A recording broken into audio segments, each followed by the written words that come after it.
একসময় যাকে fake Brazilian বলা হতো তিনি এখন নেক্সট ব্যালন ডিওরের একজন প্রপার কন্টেন্ডার। বলছিলাম বার্সেলোনার ব্রাজিলিয়ান কাপ্তান রাফিনিয়ার কথা। তো চলুন আজকে জেনে আসি ওনার কাহিনী। রাফিনিয়া দিয়াজ পেলোলি, যাকে আমরা রাফিনিয়া নামে চিনি, বার্সেলোনার বর্তমান স্কোয়াডের উনি একটা অবিচ্ছেদ্য অংশ। কিন্তু ওনার এই প্রাইম টাইমে আসার জার্নিটা মোটেও সহজ ছিল না। জীবনের অনেক উত্থান পতনের পর তিনি আজকের এই রাফিনিয়া। ওনার লাইফকে যদি ডিসক্রাইব করতে চায় তাহলে কয়েকটা ভাগে ভাগ করতে হবে, যার শুরু ওনার ছোটবেলা থেকে। 1996 সালে ব্রাজিলের পোর্তো আলেগ্রিতে জন্মগ্রহণ করেন রাফিনিয়া। অন্য প্রায় সকল ব্রাজিলিয়ান ফুটবলারের মতো ওনার লাইফটাও ছিল অনেক কষ্টের। বাবা মিউজিশিয়ান হলো, ওনার ফ্যামিলিতে প্রায় চলতো ফাইন্যান্সিয়াল ক্রাইসিস, যার কারণে এমন অনেক দিন গিয়েছে যখন অন্যের কাছে খাবারের জন্য হাত পাততে হয়েছিল তাকে।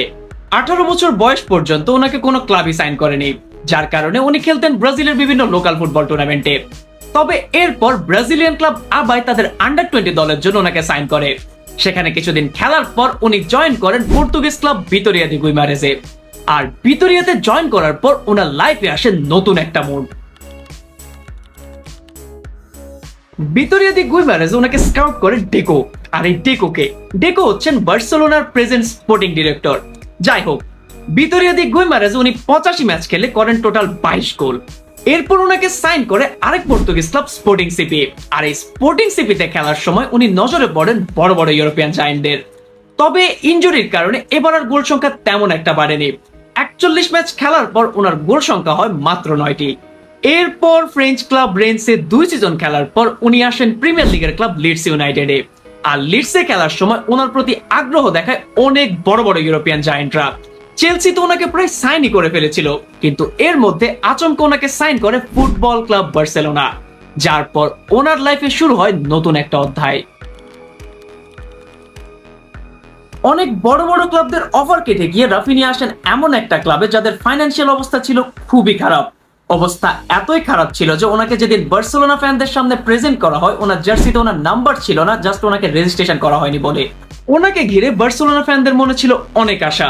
সবাই ভেবেছিল এই হয়তো সেই প্লেয়ার যে বার্সেলোনার এই দুর্দশা থেকে তাদেরকে উঠাবে। কিন্তু নিজের প্রথম সিজনে কেমন জানি নিজেকে মেলে ধরতে পারছিলেন না তিনি। নিজের প্রথম সিজনে উনি করেন 50 ম্যাচে মাত্র 10টা গোল। কোচ জাবির আন্ডারে নিজের দ্বিতীয় সিজনেও তেমন একটা সুবিধা করতে পারেননি রাফিনিয়া। যেখানে অন্যান্য ব্রাজিলিয়ানরা ইউরোপের বিভিন্ন ক্লাবে নিজেদের নাম খ্যাতি ছড়াচ্ছিল, সেখানে ক্যারিয়ারটা কেমন যেন ফ্যাকাশে ছিল রাফিনিয়ার। ওনার খেলা দেখে তো অনেক ফুটবল ফ্যান সন্দেহ করা শুরু করেছিল উনি কি আসলে ব্রাজিলিয়ান নাকি ফেক।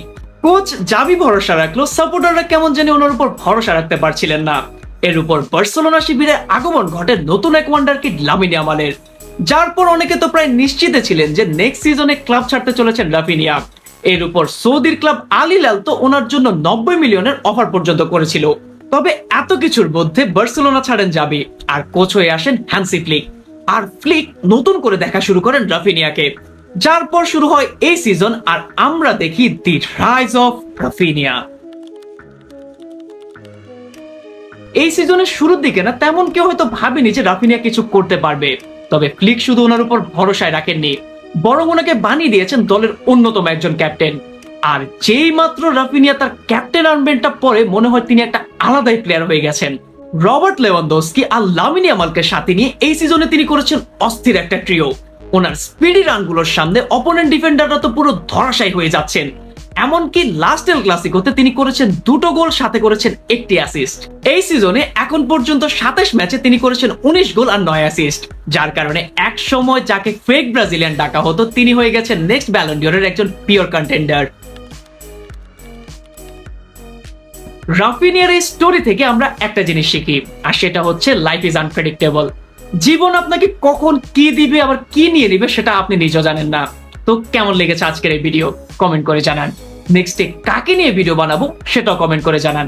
আর যদি আজকের এই ভিডিওটি ভালো লেগে থাকে তাহলে প্লিজ প্লিজ প্লিজ শেয়ার করে দেন, কারণ আপনার একটা শেয়ার আমার অনেক বেশি মোটিভেশন বাড়িয়ে দেবে। তো পরবর্তী ভিডিও পর্যন্ত সবাই ভালো থাকুন, সুস্থ থাকুন। সবাইকে আসসালামু আলাইকুম।